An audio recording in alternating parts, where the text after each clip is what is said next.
Hi, what you just heard here is my phone making a sound. It's not receiving any message, okay, because I have all my notification turned on, and so this is what they will do, okay?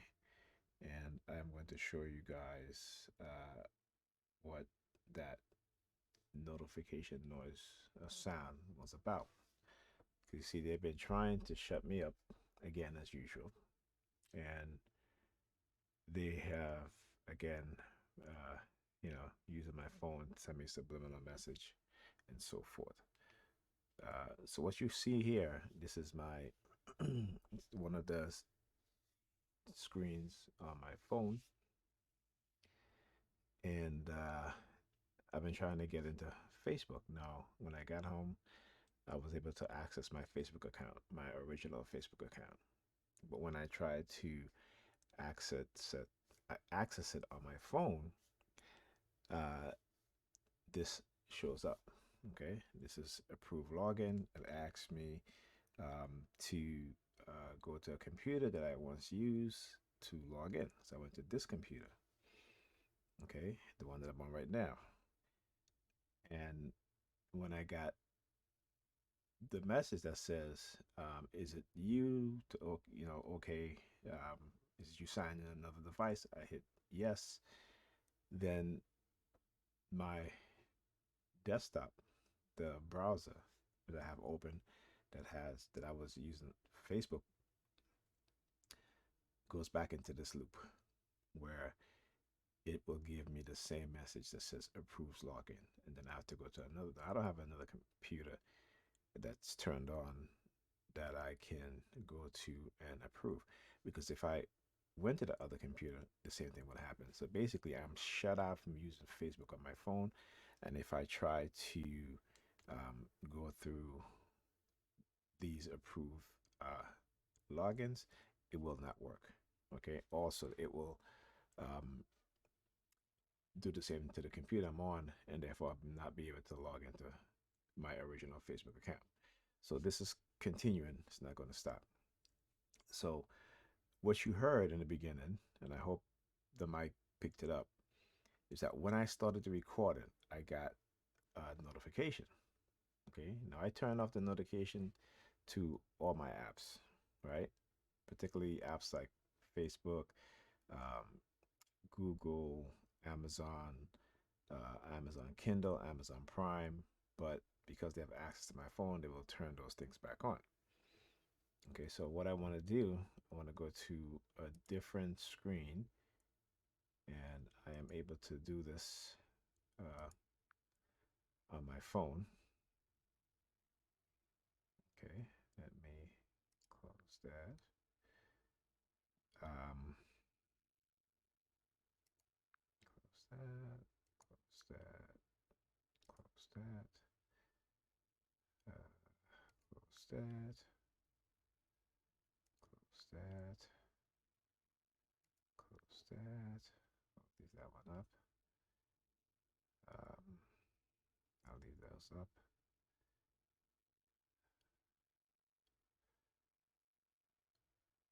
Okay, close that, close that, close that. I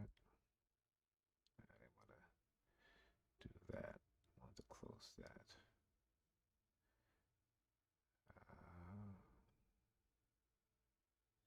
Okay, I don't know why this is. Let's go back. Let's see if we can shut this off. Okay, that's green light that I have for my kids. Um, just to teach them financial responsibility, something that I was never taught growing up. Okay, so let's go to this is Facebook, and if I hit continue, and right now I'm using Samsung Dex. Okay, it says login was not approved. Okay,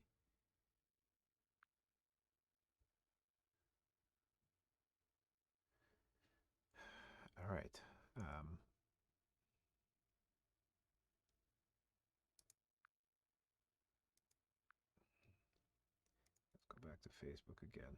Let's close that. I'm going to show you guys exactly what I'm talking about.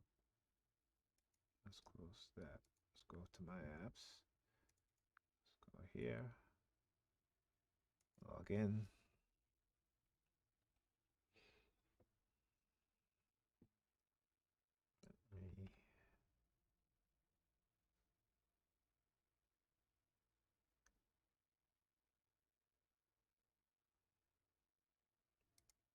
Pause this to put in my password on email. Okay, so I'm back. Put in my username and password. Again, you see this comes up. Okay. Now I am going to switch to the web browser that I use on my desktop.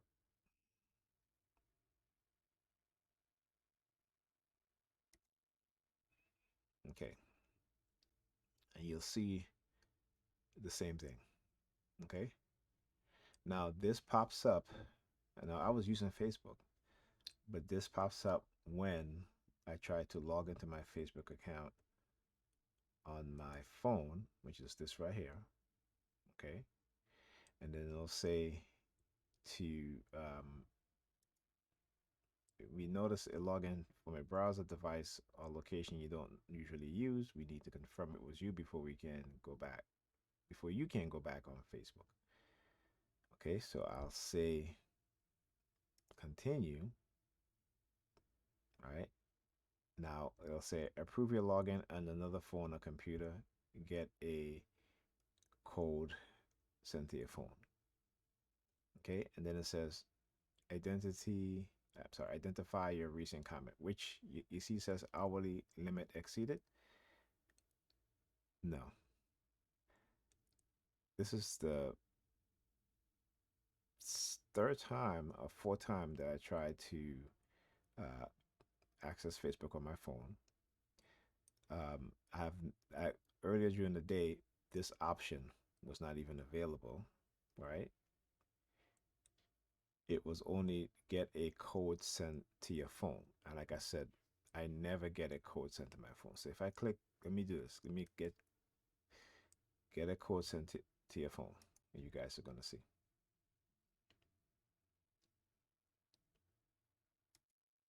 Okay. Okay. Now, because I'm using Dex, if I get a text or notification, you would see it. Okay. And what you see here is that no notification, none whatsoever. Okay.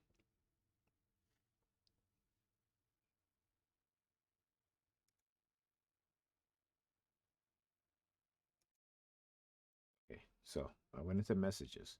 You guys saw me click on the option that says send code to my phone. You'll see no message.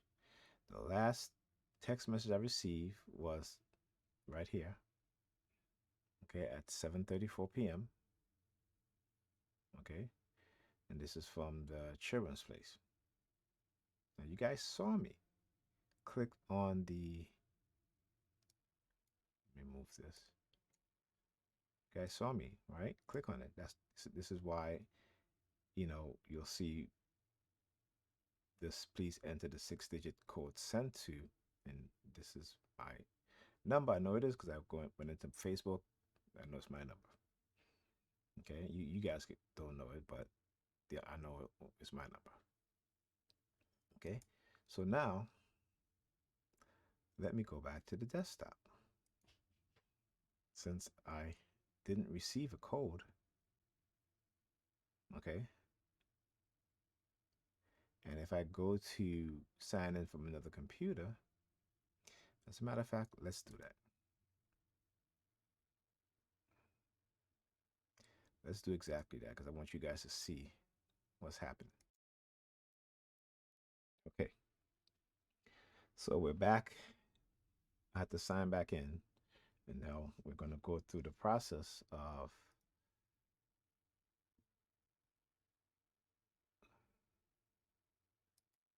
this again. Okay, so now you see it says approve your login on another computer. Okay, again, this option is hourly limit exceeded. So I can't even, well, let's try this and see what happens. Okay, can't do that. All right. It's interesting how they let you select it.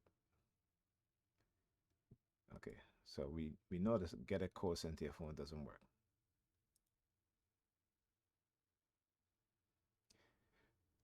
Okay, so to continue, please approve this login on a phone or computer before you've used before.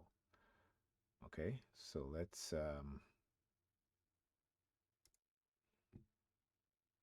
go to the desktop, because when I came home, I was able to log into Facebook, my original Facebook account, not a problem. As soon as I try to log in to my phone, I get this message pops up. Okay, the whole, not, well, the one before that. And at the same time, the same message, right? While I was, while I had Facebook working, I was in Facebook on the desktop. But at the same time as I tried to log in on my phone and I did you know, uh, the selection that says, you know, um, get approval to log in from another device,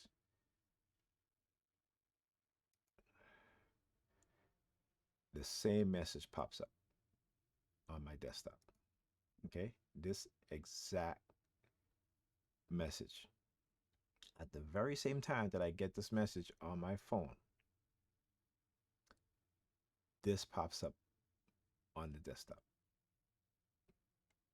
So go ahead, continue, and you guys will see what I'm talking about. So now I don't even get an option to, get approval from another device.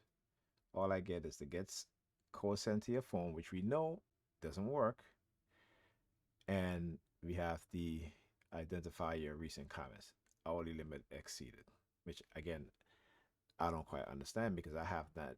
I did this once earlier and it worked on my son's computer. Okay. And that was it. All right. That was it. But the minute, even there, the minute I go to log into my original Facebook account on my phone, same thing happens. So it doesn't even, you know, make sense at this point. Right. But again, this is what they do. I just wanted to show you guys this. So if this is happening to anyone, you're not alone. They've been doing this to me since I got my new phone, basically because I do Facebook Lives and they don't want me to do Facebook Live on my phone. So there you go. All right. So let me pause this video. I'm going to come back and we'll talk about some things.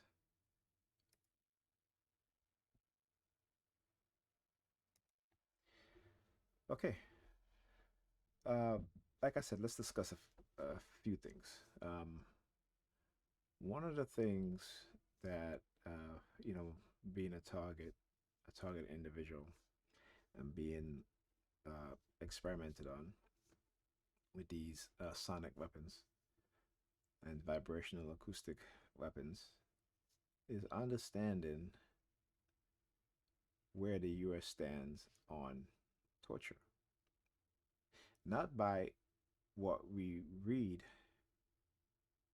in terms of international law and even in the United States laws, national law, which strictly forbid uh, non-consensual human experimentation as well as torture of another human being.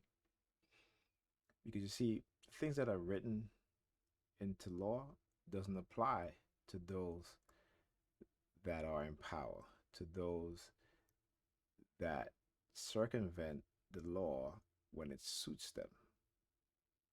But for you and I, those laws are used against us in the manner in which they claim that these laws are supposed to be used or not used, right? So when I say not used, meaning that uh, the violation of our civil rights, the violation of our rights to privacy, the violation of constitutional rights, the violation of a person's sovereignty, the violation of a person's safety by the very same people who will change those laws as they see fit or circumvent those laws in a manner in which they see fit.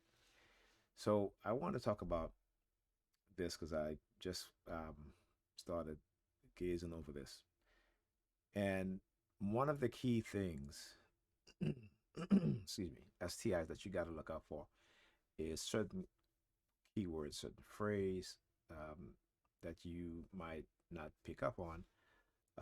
You got to look at these things and think deeper. So when I start reading these articles, particularly in torture, there's always terms that I look for, right? In terms of psychological aspects of certain things.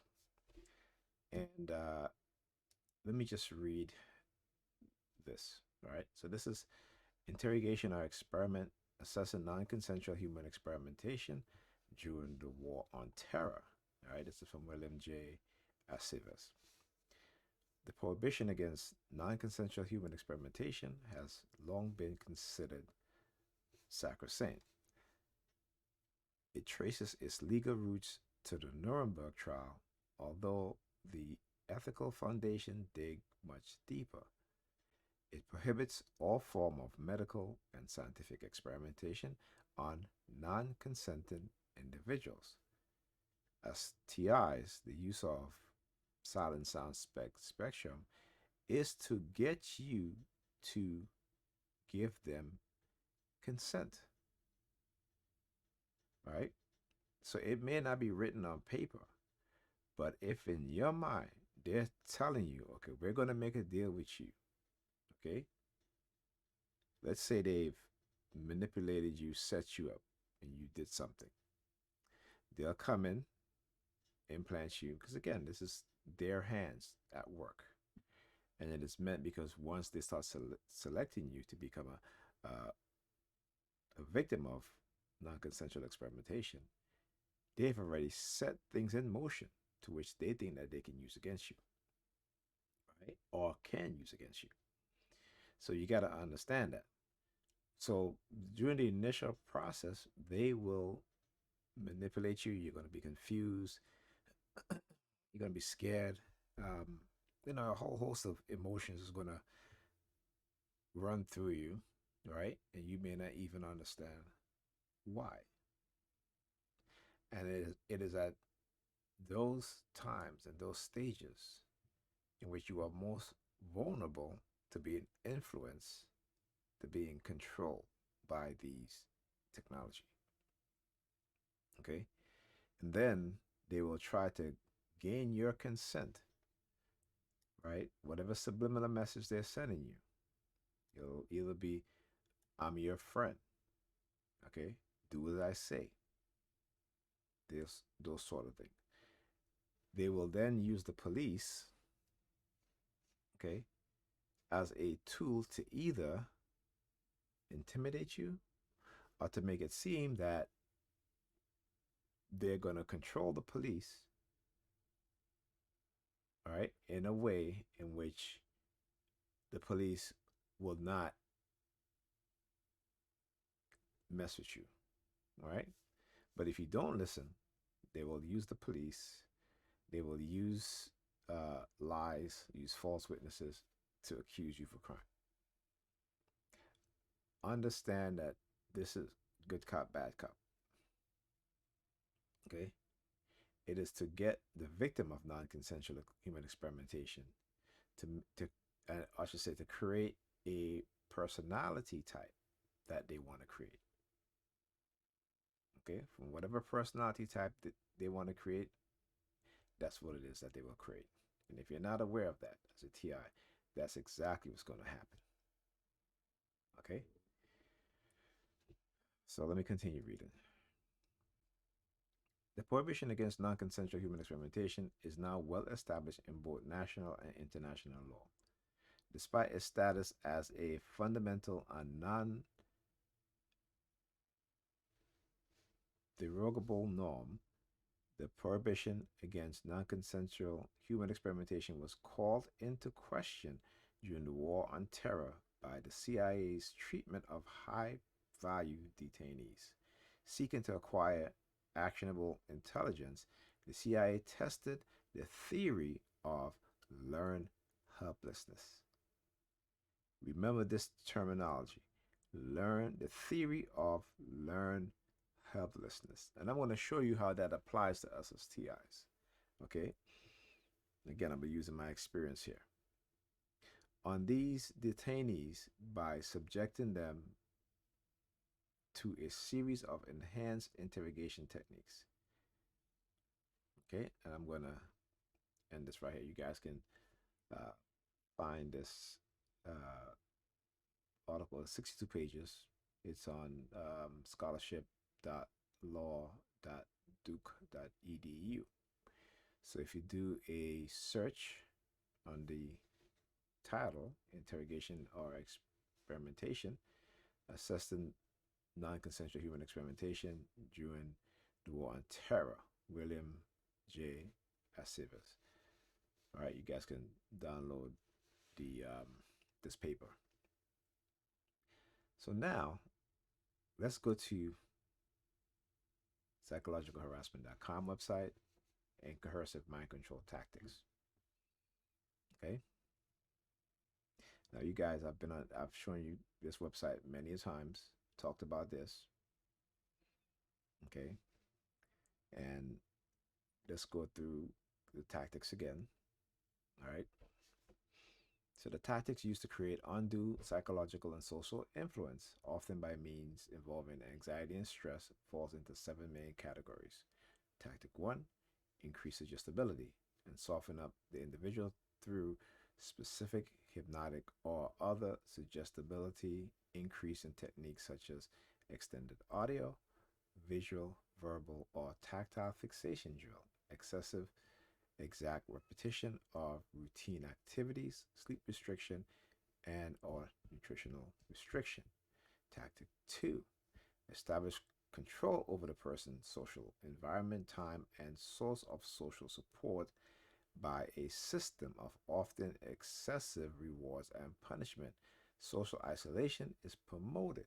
Contact with family and friends is abridged, and as is contact with persons who do not share group approved attitudes. Economic and other dependence on the group is fostered.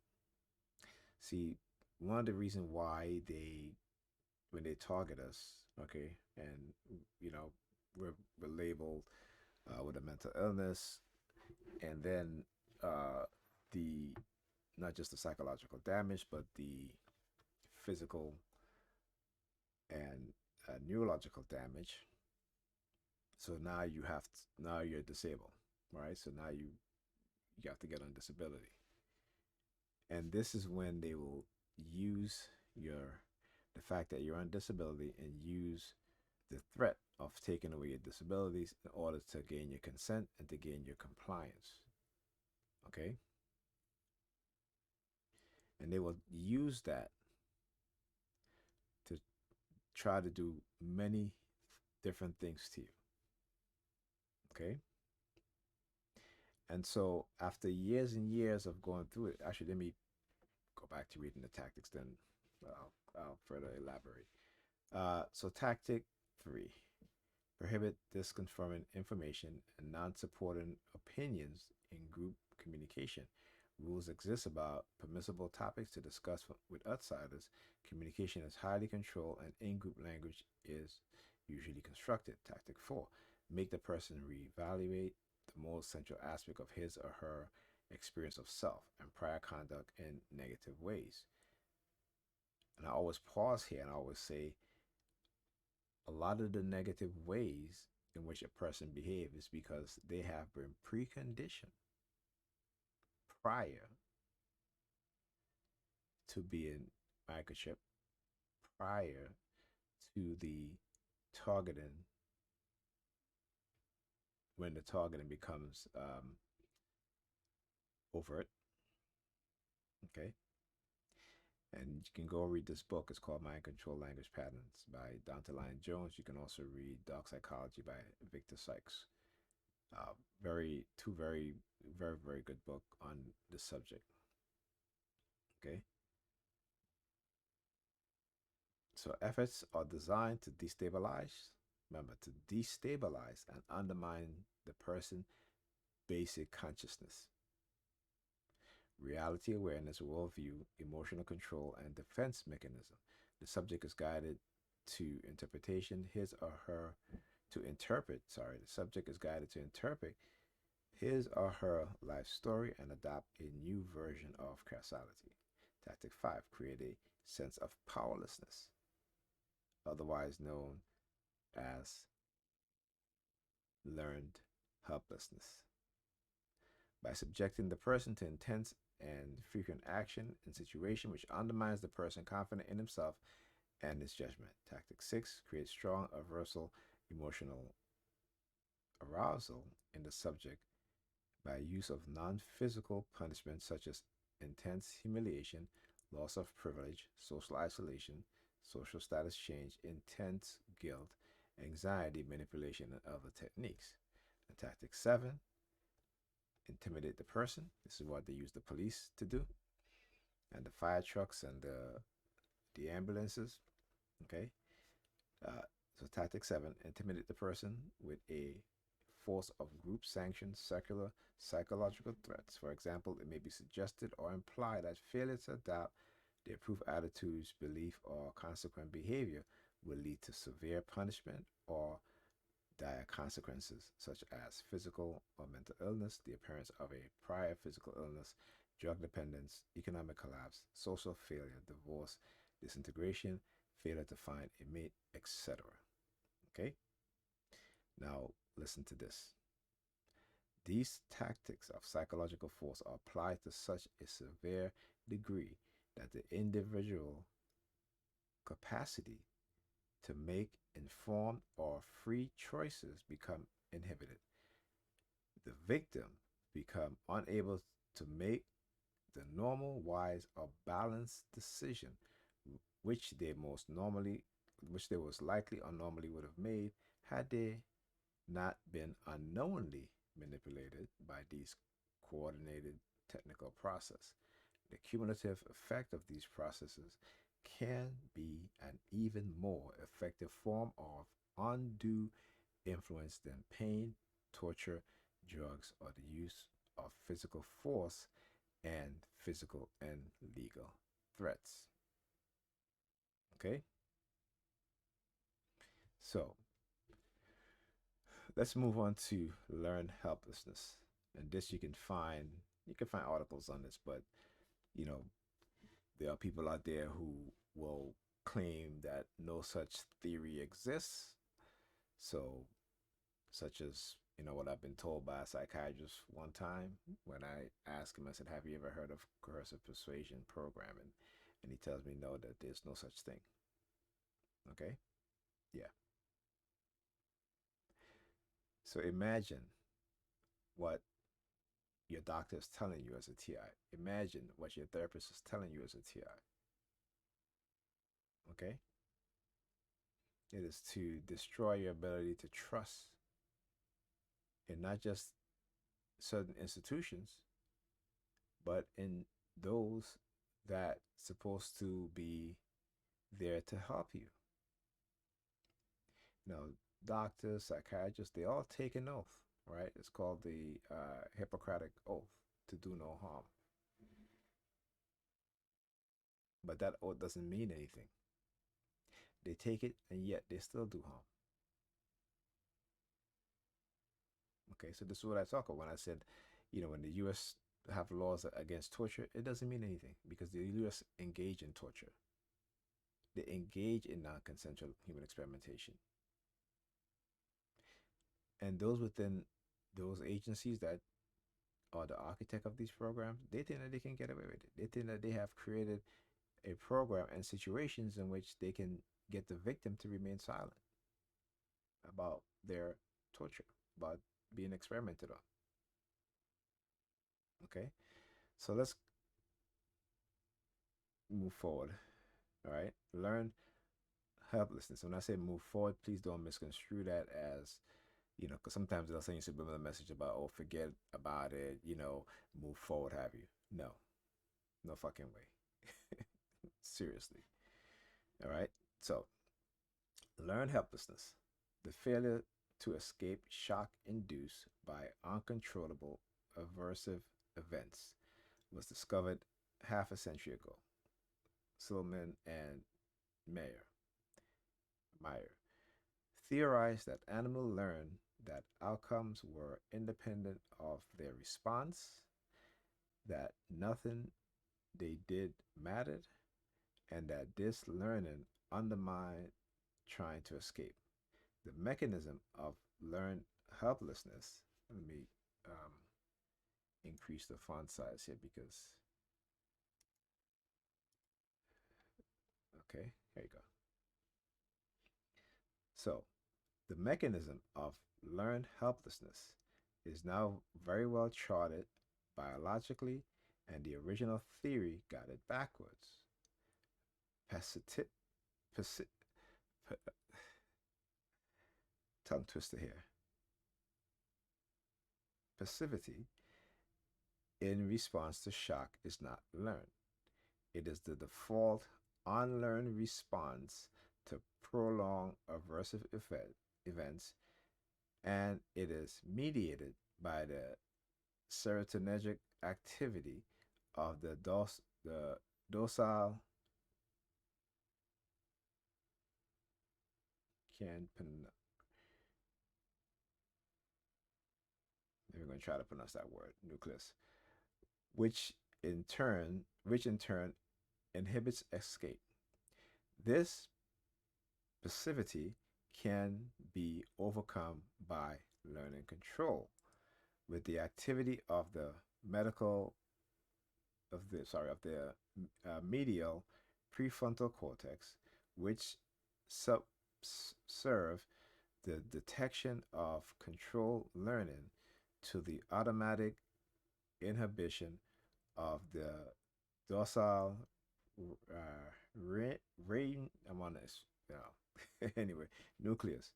So animals learn that they can control aversive events, but the passive failure to learn to escape is an unlearned reaction to prolonged aversive stimulation. In addition, alteration of the ventromedial prefrontal cortex dorsal RIPI pathway can come to uh, subserve the expectation of control.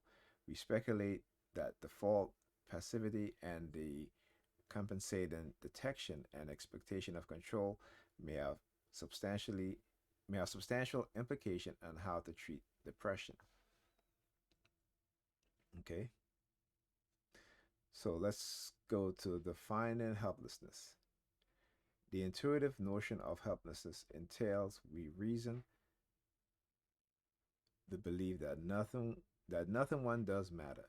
This decomposed into objective and subjective helplessness.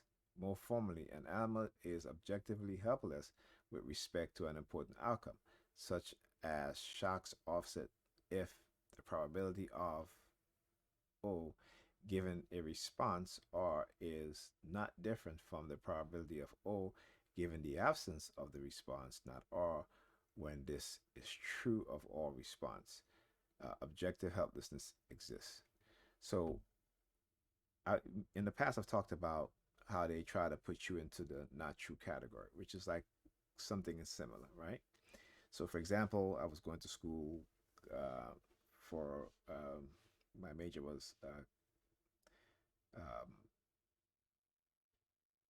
computer engineering, and I was targeted every time I would um, get a correct answer. If I'm answering in class, the my classmates would target me in a way in which I felt that if I answered correctly, I would be punished.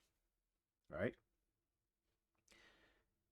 Then they start with the what I call theater. So I will be up studying for a test.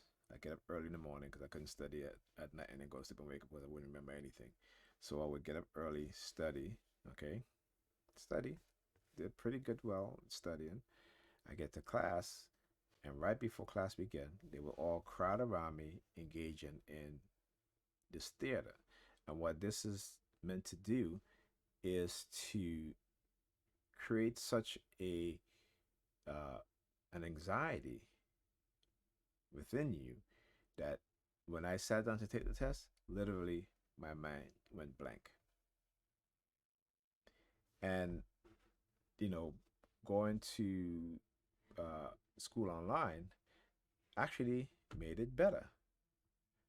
So the first semester of going to school online, okay, I think I did uh, pretty good. But last semester, they started again with the targeting within the classes. A lot of police sirens in the background, fire trucks in the background, um, things the student was posting in the chat, exiting, coming back into the chat room and stuff like that. And certain particular name, one of the professors definitely was doing white supremacist hand signal and all this other stuff, right? So again, so now because now they had to adjust. So one semester I did pretty good, and then they start to adjust, right, and formulate a way to target me online using those very same methods as if I was going to class, all right? Except, I'm not there physically. So they will adjust, readjust. Like I said, they all have contingency for contingencies, all right? So, anyway, let's continue. But being subjectively helpless is another matter. We theorized that helplessness was cognitive and that it was learned. The animal must detect the lack of contingency as defined above, and so must have expected that in the future shock would be independent of its response.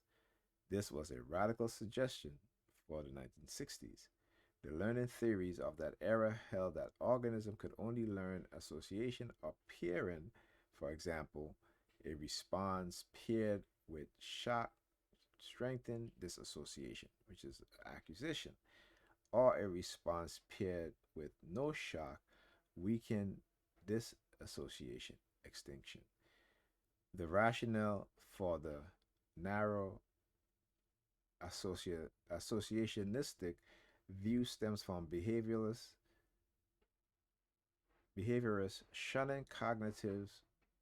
sorry, shunning cognition in animals, and it seemed that the interrogation of two conditional probabilities, the probability of shock given a response, integrated with the probability of shock in the absence of that response, and then generalized across all response, must be highly cognitive.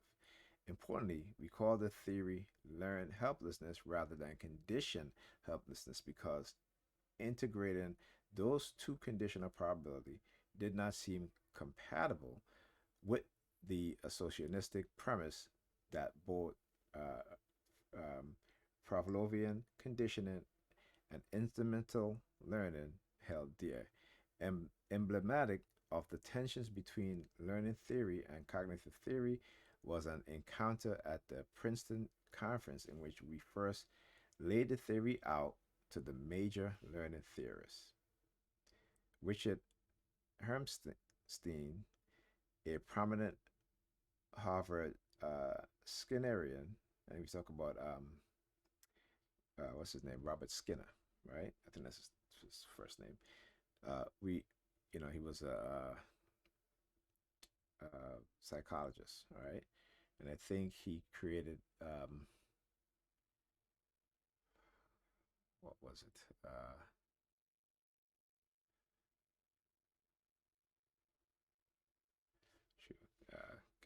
right now. Just give me a sec.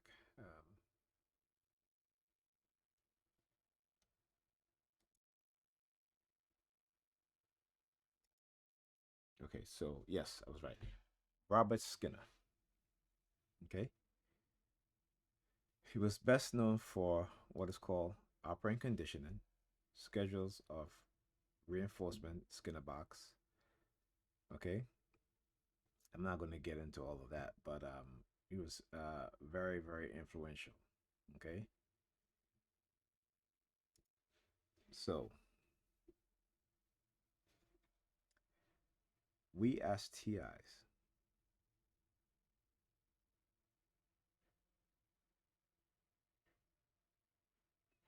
okay, let me finish here.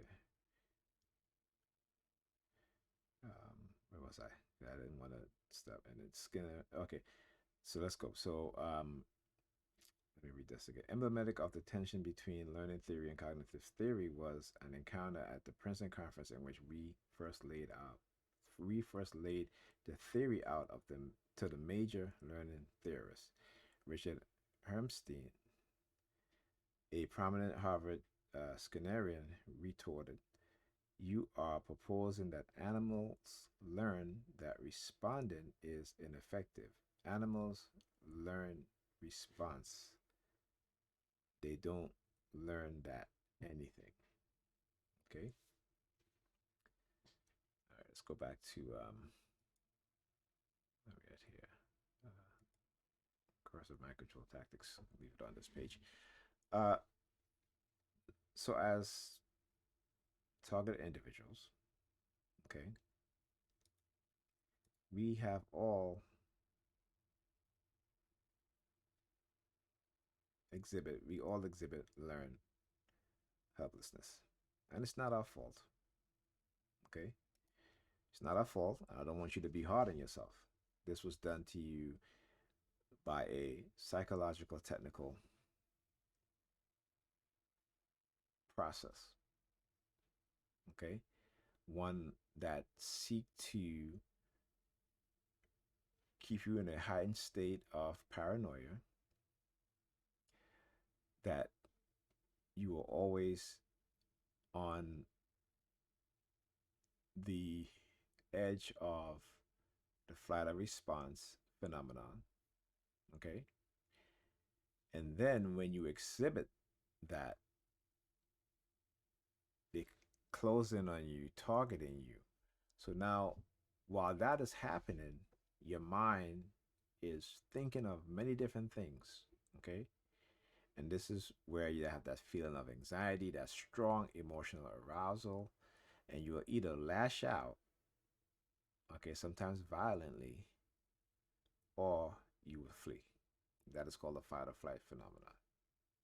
Animals exhibit that. For example, if a zebra is running through the plain and a lion jumps out, that startles the zebra.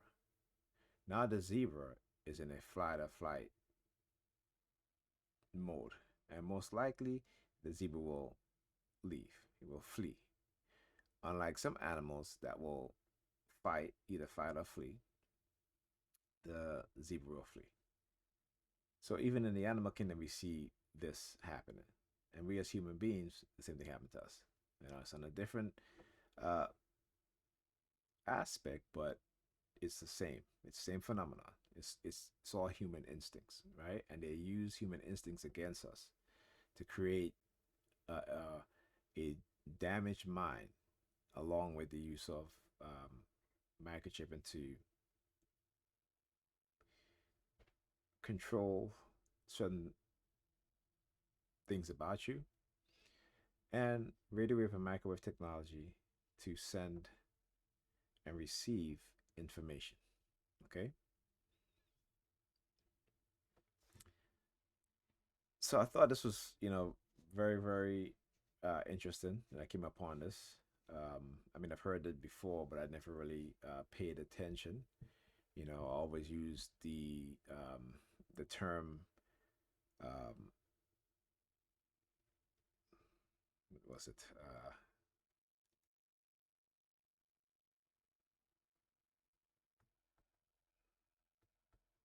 powerlessness. Okay, it's basically the same thing. It's basically targeting you to the point where, you know, no matter what you do, you know, it doesn't work out in your favor because it's not meant to.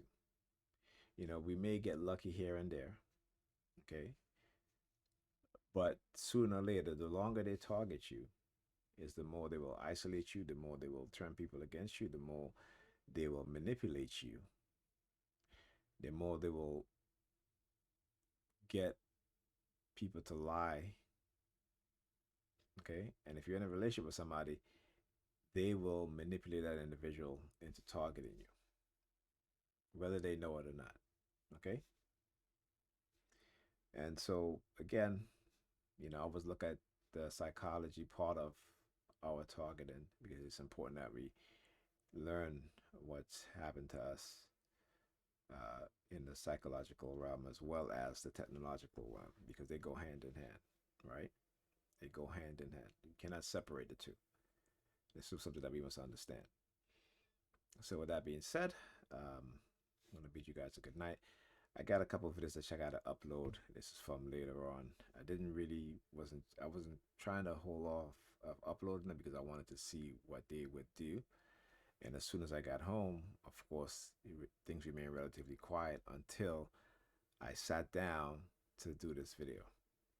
Okay. Oh, and by the way, shoot, where is that message that you heard in the beginning of this video, and I forgot about that. See? So I'm talking about, okay?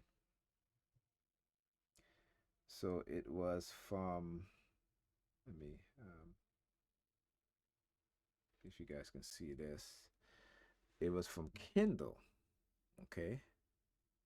And it says an author that, let me see if we can get this up there. As a matter of fact, I'm going to use Dex, okay, so I can show you guys. Okay, so unfortunately, I cannot